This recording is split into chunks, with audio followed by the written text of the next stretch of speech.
சேவை மையங்கள் வாயிலாக வசூலாகும் லஞ்சம் தடுக்க வழி தேடுகிறது தமிழக அரசு.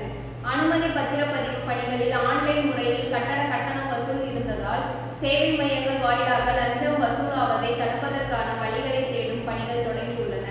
தமிழகத்தில் கட்டுமான திட்ட அனுமதி பத்திரப்பதிவு அத்தியாவசிய சான்றிதழ்களை தாலுகா அலுவலகத்தில் பெற லஞ்சம் வசூலிக்கப்படுவதாக புகார்கள் வருகின்றன.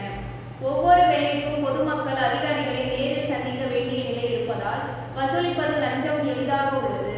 குறிப்பாக இத்துறைகளில் அரசுக்கான கட்டணங்களை நேரில் வசூலிக்கப்படும் நிலையில் அத்துடன் சேர்த்து லஞ்சமும் வசூலாகிறது. இதில் விண்ணப்பதாரர்கள் அதிகாரிகள் இடையிலான நேரடி சந்திப்பை குறைப்பது, ரொக்க பரிமாற்றத்தை தடுப்பதன் வாயிலாக குறைக்க நடவடிக்கை லஞ்சத்தை எடுக்கப்பட்டது தேவையில்லை. இதற்காக கட்டட அனுமதி பத்திரப்பதிவு பணிகளில் கட்டணங்களை ஆன்லைன் முறையில் செலுத்தப்படுவது கட்டாயமாக்கப்பட்டது.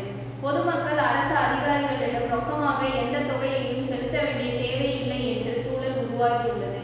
இதன் காரணமாக லஞ்சம் வசூல் ஒழிக்கப்படும் என அரசு எதிர்பார்த்த நிலையில் அதிகாரிகள் வேறு புதிய வழிகளை கண்டுபிடித்து விட்டனர். பொதுமக்களுக்கு விண்ணப்பங்களை தயாரித்து கொடுக்கும் சேவை மையங்கள் வாயிலாக லஞ்ச வசூல் பணிகளை அதிகாரிகள் மேற்கொண்டு வருவதாக புகார் எழுந்துள்ளது. இது குறித்து பொதுமக்கள் கூறியதாவது: பத்திரப்பதிவு செய்வதற்கான பெரும்பாலான மக்கள் ஆவண எழுத்தாளர்களை நாடுகின்றனர். சம்பந்தப்பட்ட சார் பதிவாளர்களுடன் தொடர்பில் இருக்கும் ஆவண எழுத்தாளர்கள் தரகராக செயல்பட்டு சார் பதிவாளர்களுக்கு கொடுக்க வேண்டும் என குறிப்பிட்ட தொகையை வசூலிக்கிறார். புகார்: ஆவணங்களை தயாரிக்க கட்டணம் எழுத்தாளர்களுக்கு செலுத்த வேண்டும். இந்த கட்டணங்களுடன் சேர்த்து சொத்து மதிப்பில் 1% அளவுக்கான தொகையை வசூலிக்கப்படுகிறது.